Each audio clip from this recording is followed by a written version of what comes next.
This dish is amazing. This comes from Le Colonial, a Wine Spectator award-winning restaurant in San Francisco. Vietnamese, French-inflected maybe.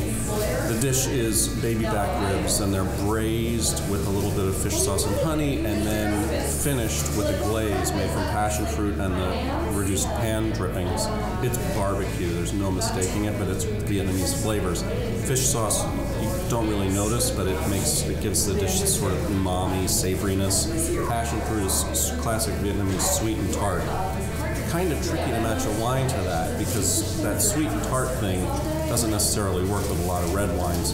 What we chose here is a Fiorini Lambrusco Rosé, so it's pretty bright, almost sweet rosé, not too heavy, and it's also a little bit acidic, so it works really well with this dish. It's sophisticated, great refined flavors. You could serve it at a dinner party, but it's ribs, and it's the kind of dish you could easily serve if you have friends over for a football game or something. Just delicious. Put out wine, sparkling wine, Lambrusco beer, really delicious, great for a group of people.